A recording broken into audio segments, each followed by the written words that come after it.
CG on the channel here over on Subscribestar, Odyssey, and whatnot. First of all, there are many stupid people on Twitter. Part of it, in Twitter especially, more so than other social media for some reason. I think I don't know, it's simpler for dumb people to use. Part of it is that America is getting dumber every year. That's a real thing, and which doesn't bode well for the future. All those science fiction stories that we'd be colonizing other planets. Yeah, that's not going to happen.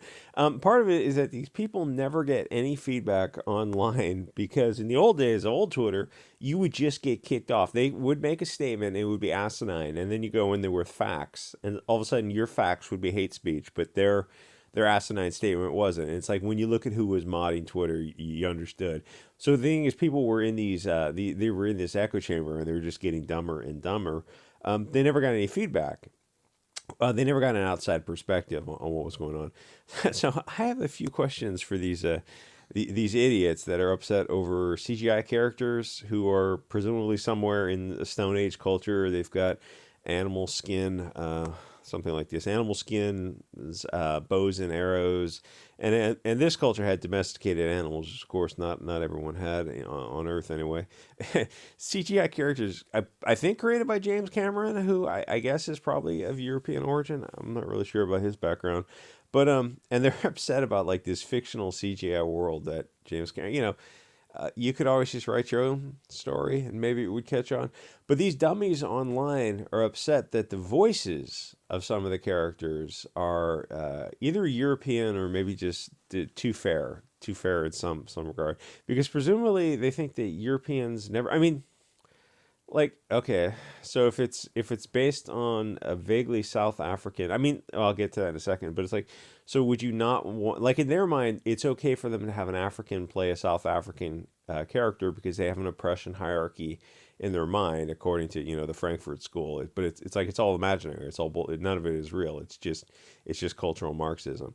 So they're upset that the voices of some of the characters are Europeans because they think that Europeans never went through a Stone Age period where they used bows and arrows, animal skins, or jewelry made of beads and feathers and shells. And I don't know, what do you call it when you carve in the rock? Cuneiform writings or something, which is interesting etymology of that word if you want to go down that rabbit hole.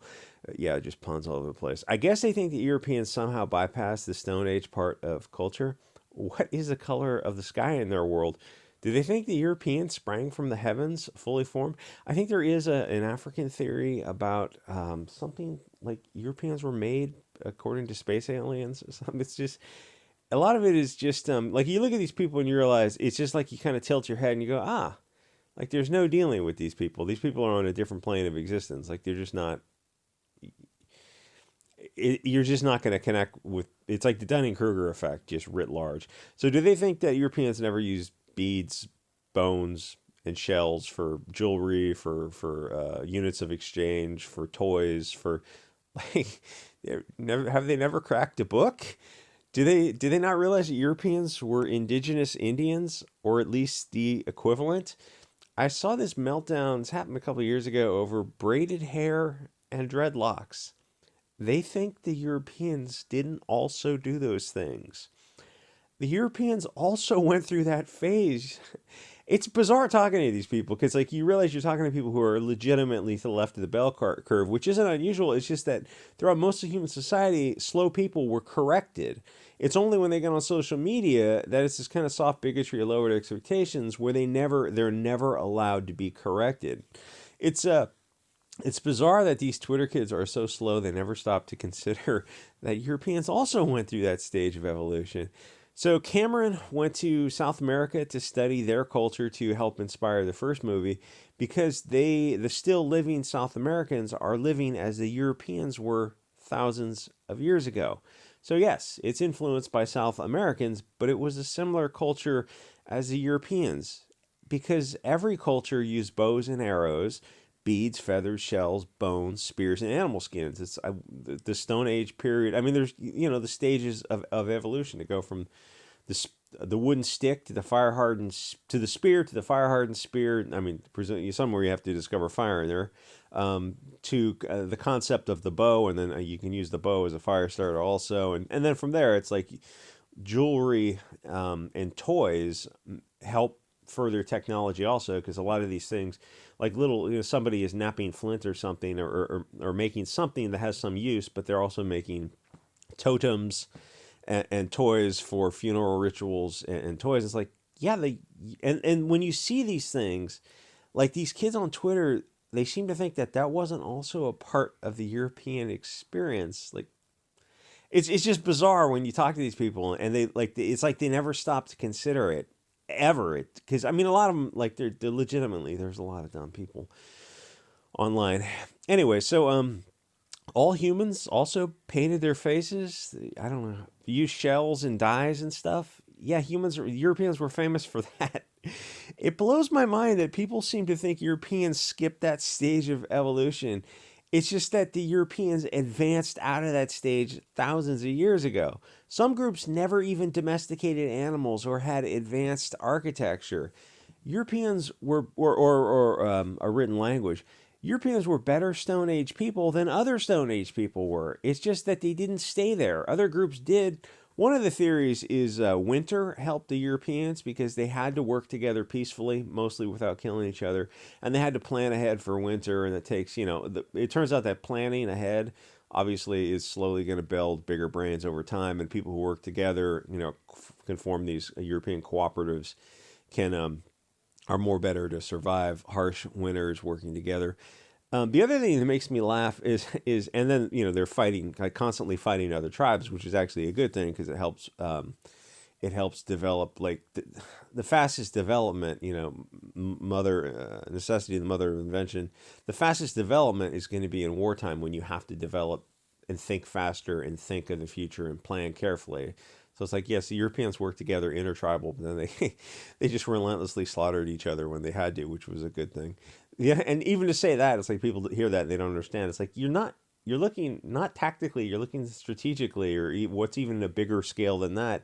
You're looking at this big picture, human evolution, and some things that on the small scale don't look good to you, on the larger scale, it's like they make up a larger mosaic. Anyway, the other thing that makes me laugh is that the New World Eurasians are Eurasian. They walked across the Alaskan land bridge during the one of the interglacial periods where water was bound up in ice lower in sea level. So, islands would emerge, land bridges, such a thing.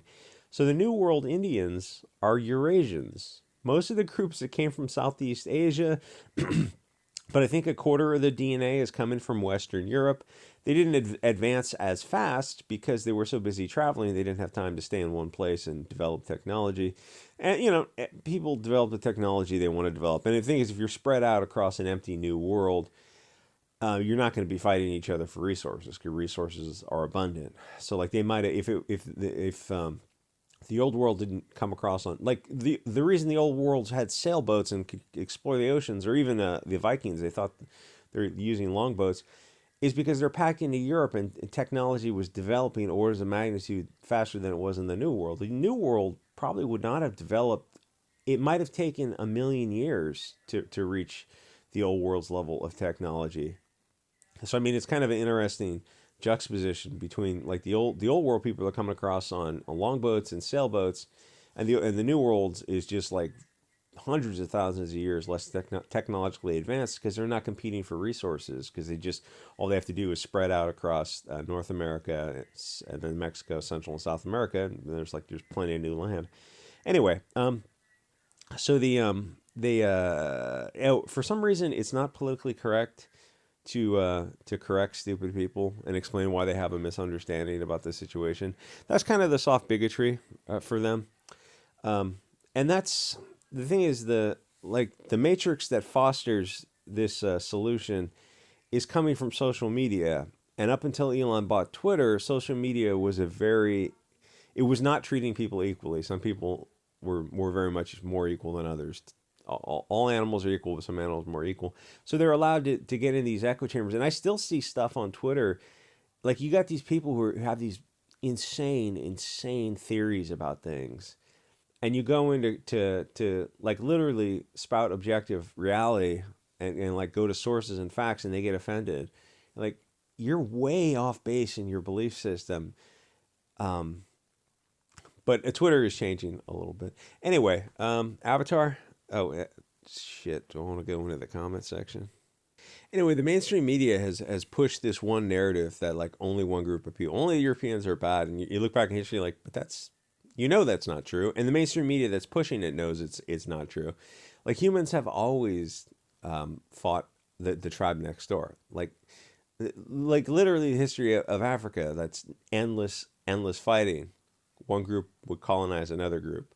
One group of Zulus or Maasai would go find another tribe and delete the males and the children and just take and delete the older women and just take the younger women. It's like, oh, well, it's different when they do it.